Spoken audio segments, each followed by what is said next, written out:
An Inspector Calls is a play written by English dramatist J.B. Priestley, first performed in the Soviet Union in 1945 and at the New Theatre in London the following year.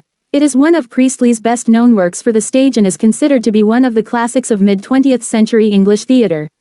The play's success and reputation were boosted by a successful revival by English director Stephen Daldry for the National Theatre in 1992 and a tour of the UK in 2011-2012.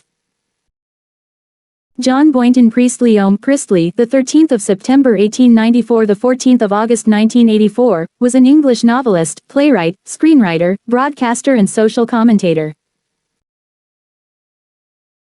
The play is a three-act drama which takes place on a single night on the 5th of April 1912.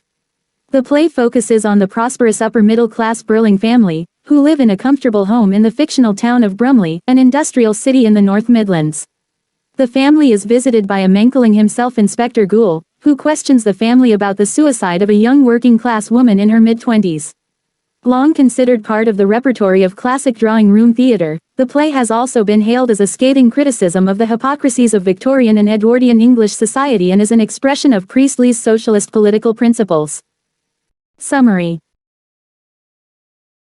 At the Burlings' home in the industrial town of Brumley, Arthur Burling, who is a wealthy factory owner and local politician, celebrates his daughter Sheila's engagement to a rival magnate's son, Gerald Croft. Also in attendance are Arthur's wife Sybil and their son Eric, whose drinking problem the family discreetly ignores. Following dinner, Arthur lectures them on the importance of self-reliance and looking after one's own, and talks of the bright future that awaits them, which, he believes, will include a place for himself on the next honors list. The evening is interrupted by the arrival of a man calling himself Inspector Ghoul, who is investigating the suicide of a young woman named Eva Smith. Her diary, the inspector explains, refers to members of the Burling family.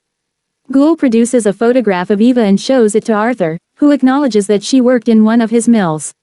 He admits that he dismissed her from Burling and Company some 2 years ago for her involvement in an abortive workers' strike, but denies responsibility for her death. After prompting from Ghoul, Sheila admits to recognizing Eva too. She had contrived to have her fired from her job in a local department store over an imagined slight.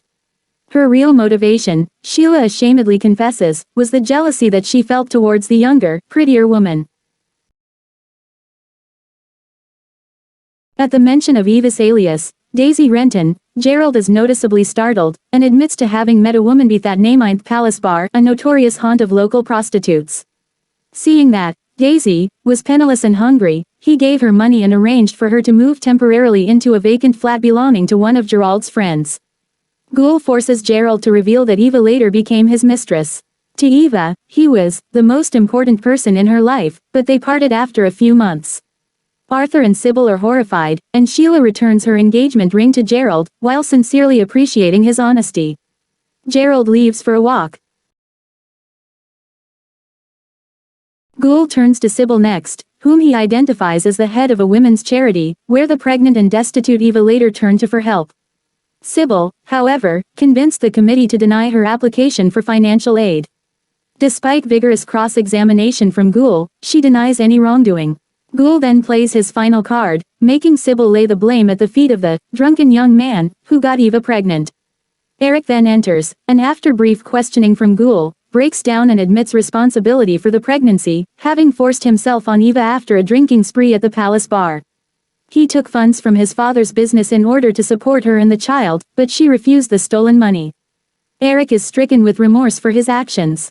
Arthur and Sybil are outraged by Eric's behavior, and the evening dissolves into angry recriminations. Ghoul's questioning has revealed that each person present that evening had contributed in some way to Eva's eventual despondency and suicide. He reminds the Burlings that actions have consequences and that all people are intertwined in one society. As Ghoul leaves, he warns the family that, if men will not learn that lesson, then they will be taught it in fire and blood and anguish, an allusion to the impending war. Gerald returns, and tells the family of his growing suspicion that there may in fact be no Inspector Ghoul on the police force. Arthur makes a call to the chief constable, who confirms this. Learning from a second call by Arthur to the infirmary that no recent cases of suicide have been reported, the family surmise that the inspector was a fraud and that they have been the victims of a hoax. Gerald and the elder Burlings celebrate in relief, But Eric and Sheila still feel guilty over their past conduct and resolve to change their ways. A twist in the plot is revealed, with Mr. Burling receiving a phone call, from which he learns that a young woman has just died at the infirmary in a suspected suicide and that the police are on their way to question the family. Ghoul's true identity is left unexplained, but it is clear that the family's confessions over the course of the evening have all been true, and that public disgrace will soon befall them. Inspector Ghoul. The mysterious Inspector Ghoul, 6, claims to have seen Eva Smith's dead body earlier that day, and to have been given a duty to investigate her death and the Burlings' involvement in it. He seems to be familiar with every detail of the case already, interrogating the family solely to reveal their guilt rather than to discover unknown information. Both during and after Ghoul's visit, the Burlings question his credentials, and a phone call to the local police station reveals there is no one by his name with force. Many critics and audiences have interpreted Ghoul's role as that of an avenging angel, because of his supernatural omniscience and all-knowing final warning, and even because of his name, which is a homophone for the word Ghoul. It is suggested in the final scene that a quite real investigation will follow Ghoul's, and his purpose has been to warn the family in advance and encourage them to accept responsibility for their wrongdoing. Arthur Burling. Arthur Burling is described as a heavy-looking, rather portentous man in his middle 50s. He represents the capitalist ruling class, repeatedly describing himself with pride as a hard-headed businessman, and is arguably the main subject of Priestley's social critique. Dominant, arrogant, self-centered, and morally blind, his stubbornness is shown when refusing responsibility for Eva's death. He fired her in order to quell dissent among his workforce and keep labor costs low, which he says is standard business practice. He remains unaffected by the details of the suicide, and his own concerns appear to be avoiding scandal, insisting that Eric account for the company money he stole, and convincing Sheila to reconsider her break with Gerald so as to secure a promised Croft-Burling merger. He is the embodiment of the self-centered upper classes. Arthur Burling is an arrogant and dismissive character used by Priestley as a dramatic vehicle to criticize capitalism, the arrogance of the upper classes, and the ignorance of the elder generations. Sybil Burling. Sybil Burling, a rather cold woman, of about 50, is Arthur's wife. As the leader of a charitable organization, she assumes a social and moral superiority over Inspector Ghoul, whose questioning style she frequently refers to as impertinent and offensive. Like her husband, she refuses to accept responsibility for the death of Eva Smith, and seems more concerned with maintaining the family's reputation, even going so far as to lie and deny that she recognizes the girl's picture. She derides women like Eva as immoral, dishonest, and greedy. Sheila Burling. Sheila begins as a naive and self-centered young woman, but becomes the most sympathetic member of the Burling family over the course of the play, showing remorse for her part in Eva's downfall and encouraging her family to do the same. By the play's end, her social conscience has been awakened and she has a new awareness of her responsibilities to others. She represents the younger generation's break from the selfish behavior and capitalist views of its forebears. Eric Burling.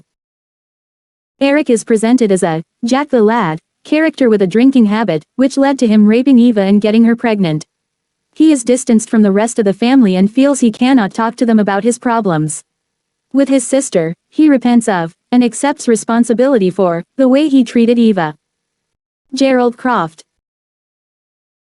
The son of Sir George and Lady Croft of Crofts Limited, a competitor of Burling and Company, he is at the Burling residence to celebrate his recent engagement to Sheila.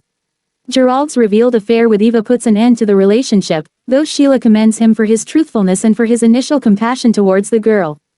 Gerald believes that Ghoul is not a police inspector, that the family may not all be referring to the same woman, and that there may not be a body. Initially, he appears to be correct and does not think the Burlings have anything to feel ashamed of or worry about. He seems excited at the prospect of unmasking the false inspector and seems almost desperate for others to believe him. Edna. Edna is the Burling's maid. She represents a working-class member of the Burling household. When the inspector visits the Burling's house, she says, an inspector's called. She is asked to stay up late during the play by Mrs. Burling to make tea for the Burling family.